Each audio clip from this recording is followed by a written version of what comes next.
welcome back. In today's video, we are going to repot my Cattleya Iwanagara apple blossom pink that suffered an accident. She was on my windowsill and the window was open. Anyway, it was a very big draft that basically knocked her on the floor and the pot cracked. And I was planning to repot her after the spike developed completely, but she took it a little bit in advance.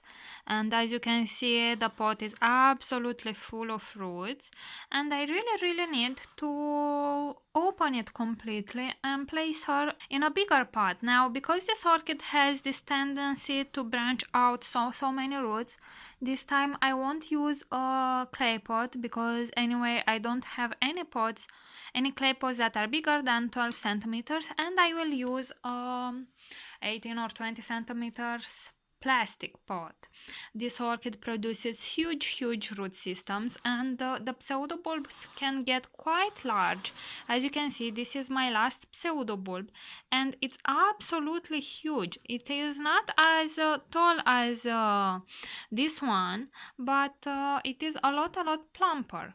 Now, the bad thing about my mishap was that the orchid got a little bit on damage on the spike, but I am quite fortunate and the spike wasn't ruined. She damaged a little bit the tip of the spike, but now it's been about 3 days, I think, since she was knocked on the floor, and I don't know if you can see, but I can already start to see the buds starting to develop there, and the spike is growing, so I am quite lucky for that. Okay, so now I am going to take the orchid, put it outside on the floor, and gently try to use a hammer to make some little cracks in the pot and then open it with my hand, but I will need my both hands for that. Okay guys, so I thought I show you a little bit how far I got. As you can see, I have quite a lot of growing root tips there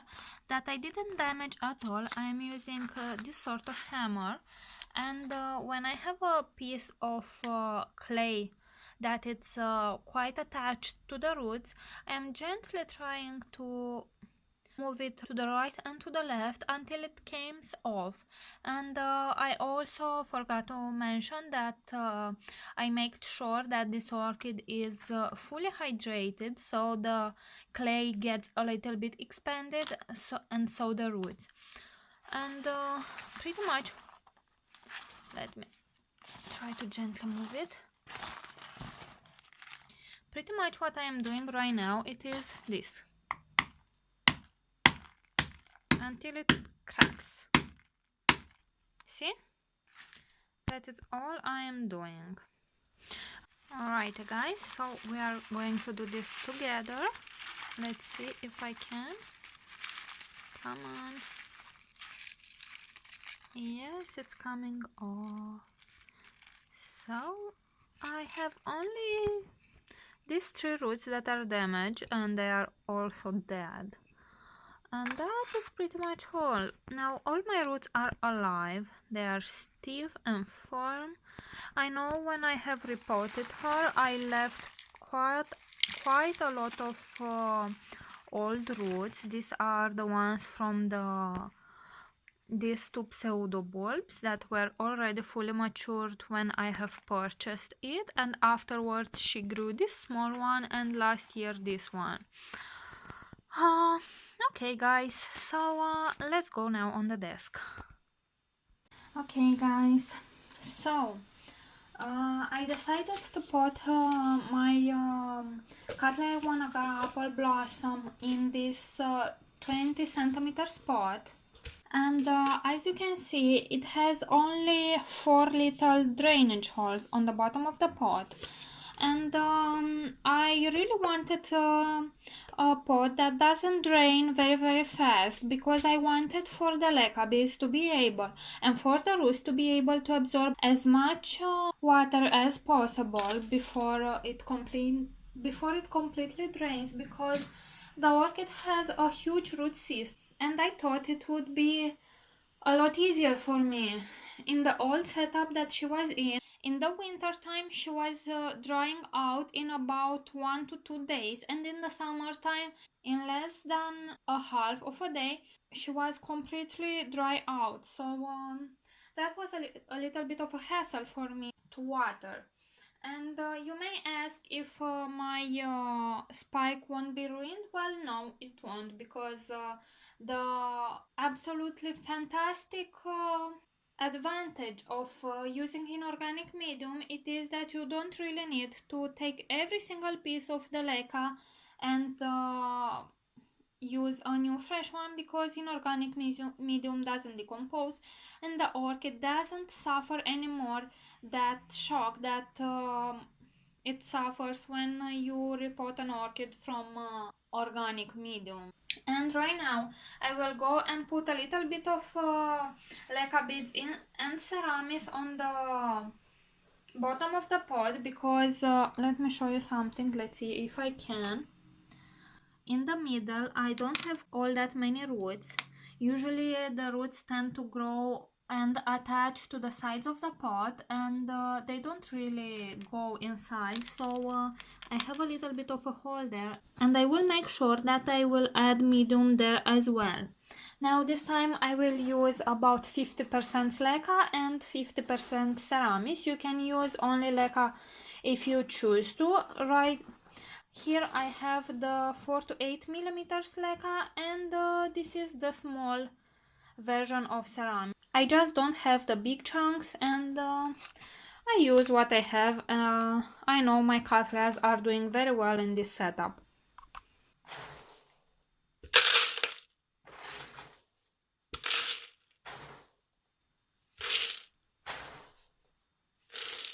Okay. Take my orchid.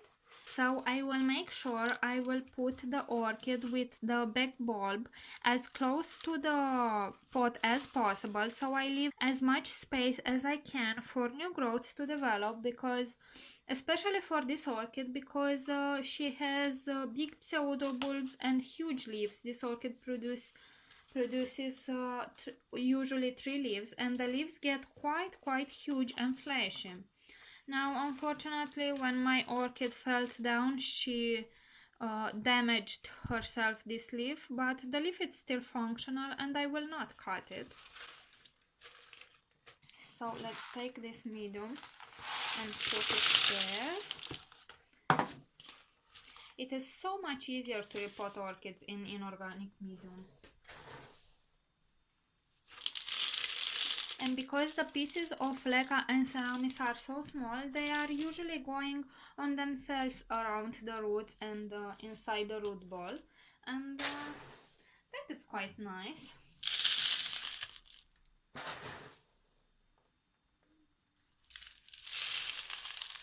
Now, as you can see, my orchid is a little bit buried underneath the medium, and this is absolutely not good for orchids, because this would most probably cause some rot. So I will gently pull it a little bit more on the top. So I will adjust right now the height of the orchid in the pot.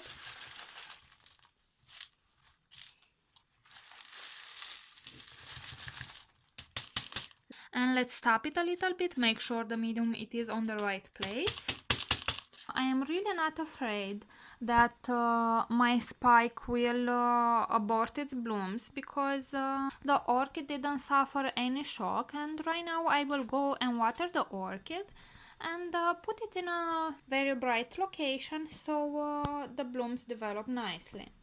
And I will keep you updated with this orchid when it blooms. As you can see, the repotting of this orchid was so easy, and although I needed to use the hammer a little bit to smash the pot, the orchid came off the pot so easily, and I can totally go and boil the pieces of the clay pot and smash them a little bit more and use them as ceramics. Okay guys, so let me a comment down below and say to me what you think about this repotting, and let me know if you have any similar stories. And if this is the first time you are watching a video on my channel, please consider subscribing to it so you can stay up to date with all my videos. Thank you for watching, see you all next time, take care, bye!